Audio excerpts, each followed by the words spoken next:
अडचणीच्या स्थितीतून मार्ग काढण्याची महाराष्ट्राची क्षमता असल्याचं मुख्यमंत्री देवेंद्र फडणवीस यांचं प्रतिपादन. एफआरएच्या कारभाराची निवृत्त न्यायाधीशांमार्फत चौकशी करण्याची उच्च शिक्षण मंत्री चंद्रकांत पाटील यांची घोषणा. राज्यात खतांचा पुरेसा साठा उपलब्ध असल्याची कृषीमंत्र्यांची ग्वाही. ही होती विधानसभेतल्या आजच्या कामकाजाची वैशिष्ट्य. महाराष्ट्र राज्य पुढे जाण्यासाठी सर्वांचंच समर्थन आवश्यक आहे. राज्यासमोर अडचणी आहेत, पुढेही येतील, पण अडचणीच्या स्थितीतही मार्ग काढण्याची क्षमता महाराष्ट्राकडे आहे. माजी उपमुख्यमंत्री दिवंगत अजित पवार यांनी सातत्यानं आर्थिक शिस्त पाळली. यंदाचा अर्थसंकल्प मांडताना मी देखील त्यांच्याप्रमाणेच शिस्त पाळली. मात्र महत्त्वाच्या गोष्टींची कमतरता येणार नाही याचीही काळजी घेतल्याचं मुख्यमंत्री देवेंद्र फडणवीस यांनी आज अर्थसंकल्पावरच्या चर्चेला दिलेल्या उत्तरात सांगितलं. राज्याच्या आर्थिक परिस्थितीचा लेखाजोखा मांडताना भविष्यातल्या महाराष्ट्राच्या आर्थिक प्रगतीचा आराखडा कसा असेल याचीही मांडणी त्यांनी यावेळी केली. महाराष्ट्राची अर्थव्यवस्था विस्तारित होते आहे. 2013-14 साली आपला GDP 16 लाख कोटी होता. 10 वर्षात आपण 51 लाख कोटींवर पोहोचलो. सरत्या वर्षात देशाच्या GDPपेक्षा आपला विकासदर जास्त आहे. आपण 7.9% विकसित झालो आहोत. उत्पन्न 16 लाख कोटी होतं, तेव्हा महाराष्ट्रावरचं कर्ज हे 3 लाख कोटींचं होतं. आता उत्पन्न 51 लाख कोटी असताना 9,32,000 कोटींचं कर्ज आहे. आपलं उत्पन्नाशी निगडीत कर्जाचं प्रमाण 18.2% इतकं योग्य निकषात बसणारं आहे. कर्जाचा आकडा सांगताना उत्पन्न वाढल्याकडेही विरोधकांनी पाहावं असा टोलाही मुख्यमंत्री फडणवीस यांनी यावेळी लगावला. राजकोषीय तूट ही 3% आत असली पाहिजे. महाराष्ट्रानं लाडकी बहीण, शेतकरी मोफत वीज योजना राबवूनही 2.78% राजकोषीय तूट राखण्यात यश मिळवलं आहे. महसुली तूट 1% आत ठेवण्यात यश आलं आहे. महसुली जमा 2013-14 साली 1,55,000 कोटी होती, आता 6,16,000 कोटींवर पोहोचली आहे. भांडवली खर्च 2 लाख कोटी असल्याचं मुख्यमंत्र्यांनी यावेळी सांगितलं. ऊर्जेबाबत 2030 साली 52% तर 2035पर्यंत 65% ऊर्जा ही अपारंपरिक स्रोतातून उपलब्ध झालेली असेल. प्रधानमंत्री आवासच्या माध्यमातून केंद्रानं महाराष्ट्राला 30 लाख घरं मंजूर केली आहेत. ग्रामविकास विभागानं एका महिन्यात 27 लाख लोकांची नोंदणी करून त्यांना घरकुलं मंजूर केली. 25.6 लाख लाभार्थ्यांच्या खात्यात पहिला हप्ता देखील जमा झाला. ही सर्व रूफटॉप सोलरची घरं असून त्यांना वीज बिल येणार नसल्याचंही मुख्यमंत्री म्हणाले. शेतकऱ्यांना जी कर्जमाफी घोषित केली आहे तिचे उर्वरित निकष लवकरच घोषित केले जातील, पण ते फार कठोर नसतील असं त्यांनी स्पष्ट केलं. व्यावसायिक अभ्यासक्रमांचं शुल्क निश्चित करणाऱ्या शुल्क नियामक प्राधिकरण अर्थात एफआरएची उच्च न्यायालयाच्या निवृत्त न्यायाधीशांच्या अध्यक्षतेखालच्या समितीमार्फत चौकशी करण्यात येईल अशी घोषणा उच्च आणि तंत्रशिक्षण मंत्री चंद्रकांत पाटील यांनी केली. सदस्य महेश शिंदे यांनी एफआरएच्या कारभारावर प्रश्नचिन्ह उपस्थित करत चौकशीची मागणी करणारी लक्षवेधी सूचना मांडली होती. त्यावर सर्वोच्च न्यायालयाच्या निर्णयानुसार एफआरए गठीत करण्यात आलं असून त्याचे अध्यक्ष निवृत्त न्यायाधीश असतात. मात्र सदस्यांनी उपस्थित केलेले मुद्दे अत्यंत गंभीर आहेत. त्यामुळे या प्रकरणाची सखोल चौकशी करण्यासाठी उच्च न्यायालयाच्या निवृत्त न्यायाधीशांचीच समिती नेमली जाईल. जर या प्रकरणाची व्याप्ती मोठी असल्याचं आढळलं तर विशेष तपास पथकाची नियुक्ती करण्यासही सरकार मागेपुढे पाहणार नाही असं उच्च आणि तंत्रशिक्षण मंत्र्यांनी सांगितलं. राज्यात खतांचा आवश्यक साठा उपलब्ध असून त्याबाबत अडचण राहणार नाही अशी ग्वाही कृषीमंत्री दत्तात्रय भरणे यांनी दिली. राज्यात सध्या 39,79,000 मेट्रिक टन इतका खतांचा साठा उपलब्ध असल्याचं त्यांनी सांगितलं. आखाती देशातल्या युद्धजन्य परिस्थितीमुळे खतांवरही परिणाम होईल अशी भीती राष्ट्रवादी काँग्रेसचे सदस्य जयंत पाटील यांनी उपस्थित केलेल्या प्रश्नात व्यक्त केली होती. तसंच नांदेड इथल्या कृषी सेवा केंद्रामध्ये रासायनिक खतांची चढ्या दरानं होत असलेली विक्री याबाबत आमदार सुरेश धस यांनी प्रश्न उपस्थित केला होता. त्यावेळी जयंत पाटील, नाना पटोले यांनी उपस्थित केलेल्या उपप्रश्नाला उत्तर देताना मंत्री भरणे यांनी हा खुलासा केला. जळगाव जिल्ह्यातला राष्ट्रीय महामार्ग आणि इतर प्रकल्पांसाठी होणाऱ्या जमीन संपादनात मोठ्या प्रमाणावर गैरव्यवहार झाल्याचा संशय असून या प्रकरणाची विभागीय आयुक्त प्रवीण गेडाम यांच्या अध्यक्षतेखालील विशेष तपास पथकामार्फत सखोल चौकशी केली जाईल, अशी घोषणा महसूल मंत्री चंद्रशेखर बावनकुळे यांनी केली. या समितीमध्ये 2 IAS आणि 1 IPS दर्जाचा अधिकारी असेल, जेणेकरून या प्रकरणातल्या फौजदारी बाबींचीही तपासणी होईल, असंही त्यांनी स्पष्ट केलं. सदस्य मंगेश चव्हाण यांनी या प्रकरणातल्या विविध विभागांच्या संशयास्पद भूमिकेवर लक्षवेधी सूचना मांडली होती.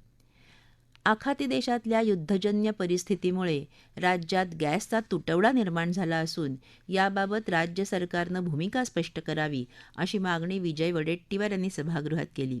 राज्यात सध्या घरगुती गॅसचा प्रचंड तुटवडा निर्माण झाला असून सर्वसामान्य गृहिणींमध्ये भीती आणि अस्वस्थतेचं वातावरण आहे.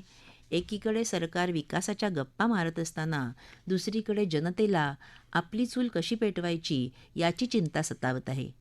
सरकारनं या गंभीर परिस्थितीवर तात्काळ आपली भूमिका स्पष्ट करावी, अशी मागणी विजय वडेट्टीवार यांनी केली. त्यावर गॅसचा विषय केंद्र सरकारच्या अखत्यारीत असला तरी राज्य सरकारनं योग्य त्या उपाययोजना कराव्यात, अशा सूचना विधानसभा अध्यक्ष राहुल नार्वेकर यांनी राज्य सरकारला दिल्या. राज्यातली जमीन मोजणीची प्रक्रिया अधिक जलद आणि पारदर्शक करण्यात येत आहे. येत्या वर्षभरात मोजणीचा कालावधी 60 ते 90 दिवसांवरून थेट 30 दिवसांवर आणला जाईल, अशी ग्वाही महसूल मंत्री चंद्रशेखर बावनकुळे यांनी आज सभागृहात दिली.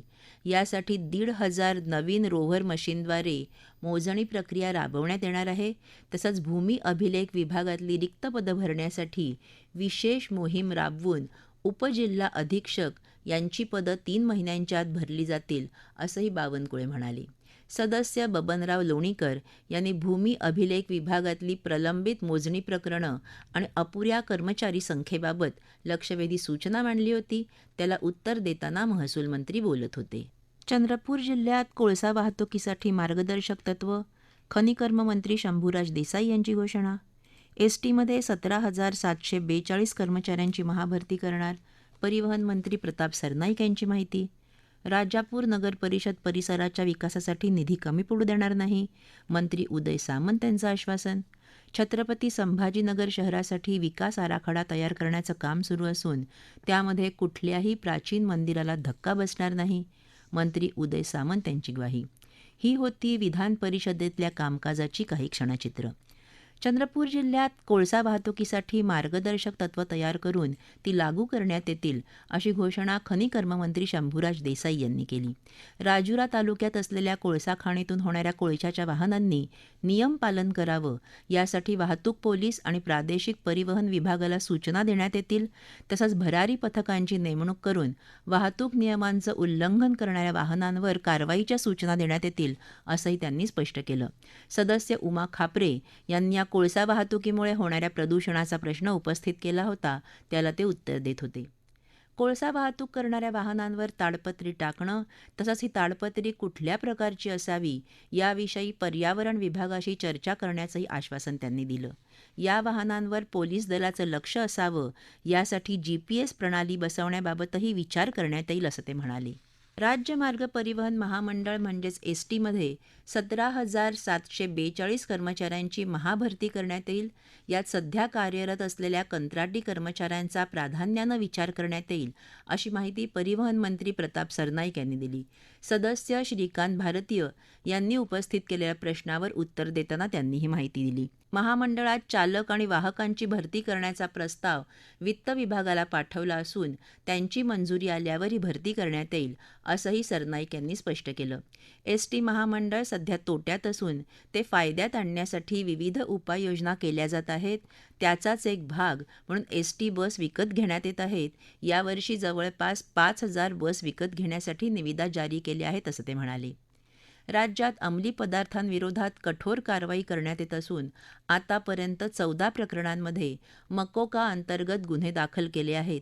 सरकारची भूमिका या प्रकरणात पूर्णपणे झिरो टॉलरन्सची असल्याचं राज्यमंत्री योगेश कदम यांनी सांगितलं. याबाबत सदस्य शशिकांत शिंदे यांनी प्रश्न उपस्थित केला होता. राज्यमंत्री कदम म्हणाले की अंमली पदार्थांच्या वाढत्या समस्येला आळा घालण्यासाठी राज्य शासनानं अँटी नार्कोटिक टास्क फोर्स स्थापन केला आहे. या टास्क फोर्सचं मुख्य काम अंमली पदार्थविरोधात कारवाई करणं आणि त्यामागील संपूर्ण साखळी शोधून काढणं असेल.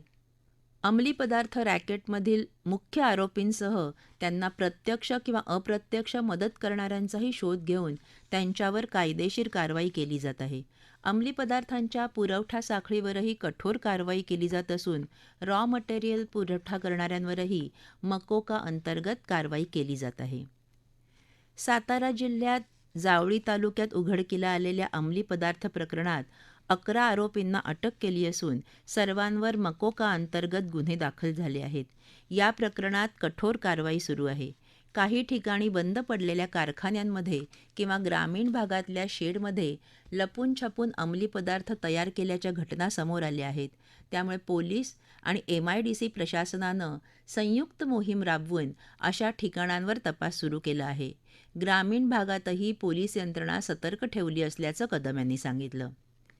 राज्यातल्या 1,60,000 शाळांपैकी 1,06,000 शाळांमध्ये मुलींसाठी स्वतंत्र शौचालयं असून उर्वरित शाळांमध्ये शौचालयं उभारण्याचं काम प्रगतीपथावर असल्याची माहिती शालेय शिक्षण राज्यमंत्री पंकज भोयर यांनी दिली.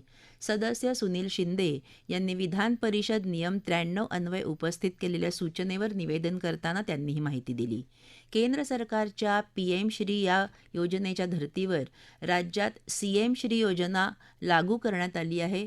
पहिल्या टप्प्यात 5,000 शाळात केवळ शौचालय आणि मैदान नाही तर शाळांमधलं आवश्यक ते बांधकाम हाती घेत असल्याचीही त्यांनी माहिती दिली. मागील 1.5 वर्षाच्या कालावधीत राजापूर नगरपरिषद परिसरात 74 कोटी रुपये किमतीची विकासकामं करण्यात येत असून आवश्यक असेल तेव्हा निधीची उपलब्धता करून दिली जाईल अशी ग्वाही मंत्री उदय सामंत यांनी दिली. सदस्य भाई जगताप यांनी उपस्थित केलेल्या विधान परिषद नियम 93 अन्वये उपस्थित केलेल्या सूचनेवर निवेदन करताना त्यांनी ही माहिती दिली. यंदा प्रथमच उपमुख्यमंत्री एकनाथ शिंदे यांच्या सूचनेनुसार राजापूरमधल्या धूतपापेश्वर मंदिराचा जीर्णोद्धार करण्यासाठी महाराष्ट्र राज्य रस्ते वाहतूक महामंडळाकडून 8.5 कोटी रुपयांचा निधी देण्यात येत असल्याचंही सामंत यांनी स्पष्ट केलं. नगरपरिषदेत कोणत्याही पक्षाची सत्ता असो, शहराच्या विकासाला निधीची कमतरता पडू देणार नाही असं त्यांनी अधोरेखित केलं. छत्रपती संभाजीनगर शहरासाठी विकास आराखडा तयार करण्याचं काम सुरू असून त्यामध्ये कुठल्याही प्राचीन मंदिराला धक्का बसणार नाही अशी ग्वाही त्यांनी दिली. छत्रपती संभाजीनगरमधील प्राचीन मंदिर पाडण्यात येत असल्याबाबतची लक्षवेधी सूचना संजय केणेकर यांनी उपस्थित केली होती. त्यावर ते बोलत होते. शहराच्या विकास आराखड्याचं काम सुरू असून ते अंतिम नाही. त्यावर जनतेकडून सूचना आणि हरकती मागवण्यात येत असून त्यानंतरच त्याला अंतिम स्वरूप देण्यात येईल असं ते म्हणाले. रायगड जिल्ह्यात चिरढोण इथे कामगारांसाठी रुग्णालय उभारण्याकरता येत्या 1 महिन्यात जागा उपलब्ध करून देण्यात येईल अशी माहिती राज्यमंत्री योगेश कदम यांनी दिली. सदस्य विक्रांत पाटील यांनी उपस्थित केलेल्या लक्षवेधी सूचनेवर ते बोलत होते. रुग्णालयाच्या जागेचा प्रस्ताव जिल्हाधिकारी कार्यालयाला प्राप्त झाला असून त्यावर तातडीनं कार्यवाही करण्यात येईल असं ते म्हणाले. रत्नागिरीच्या लोटे MIDCतही कामगार रुग्णालय उभारण्यासाठी जागा देण्याची कार्यवाही करण्यात येत असल्याचं राज्यमंत्री कदम यांनी सांगितलं.